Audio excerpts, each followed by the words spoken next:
नमस्कार। ओडिया कथा और कहानी को आपण मानक स्वागत। आज आम शुणा एक प्रसिद्ध लोक कहानी घोड़ा डिंब कथा। रजापुओ खूब बेगरे घोड़ा झपटई थाए। मूर्खता को चाहिला, कहला ओहो केड़ बेगरे दौड़ुछि, जान उड़ी जाउछि, कि मजा। मोर गोटे एमती घोड़ा हुंता कि किणिले केते टंका पड़िबो। जड़े बाटोई कहला 1000 टंका। दानारे दिन को टंकाए 2 टंका खर्च हेब। मूर्ख भाविला एते टंका मो पाखर कहीं, किणिबी केमिति। गोटाए डिंब आनी फुटाई छुआ कले हुंता नहीं।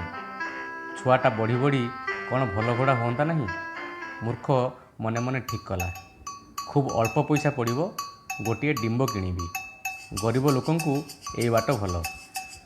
मूर्ख घोड़ा डिंब खोजी बोलिला, गाँ को गला, सहर को गला, हाटर भी पचारिला।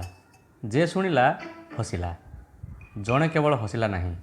मूर्ख पचारिला ए समस्ते कहीं हसुंच, मु कौन कली। से जनक कहला जो दुकान रे जो जिनिस मिले, तुम्हें बणिया दुकान ले चाउल खोजिले मिलिबो कुआडू। एठी मु केवल घोड़ा डिंब बिके, से जिनिस एठी आउ काहा पाखे मिले नहीं। मूर्ख खुशीटाए होई कहला हौ मते गोटे दियो, देख जेमिति कांजिया नथिबो। एथिरु जो घोड़ा बाहरिबो से भल दौड़ीबटी। चालाकी कहला मो घोड़ा दंडके कोसे दौड़े, छुआ टिके बढ़ीगले लोके नहीं जाती। मूर्ख ता संगे संगे गला। सेतेबेलकु मुह अंधार होई आसिला।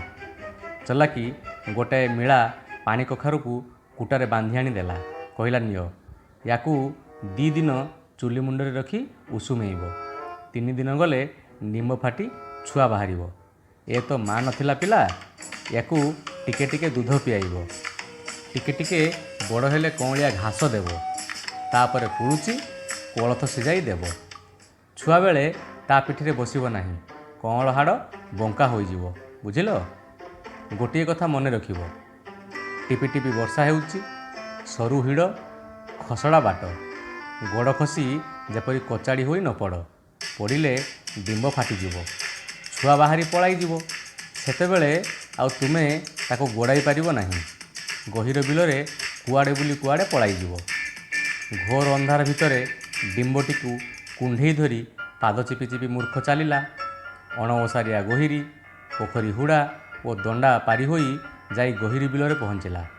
सरू हिड़, चिकिटा माटी, हठात गोड़ खसीगला। चितपटांग पानी कखारुटा फटांगिना फाटिगला। बेणा मूଳରେ गोटे बिलुआ शोईथिला। ए शब्द शुणी फसकिने बाहरी पलैगला। मूर्ख पाटिकला मो घोड़ा ही पलैला।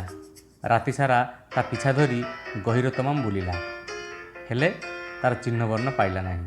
सकाळू कांदी बोबई घर को फेरिला। मो कथाटी सरिला। धन्यवाद।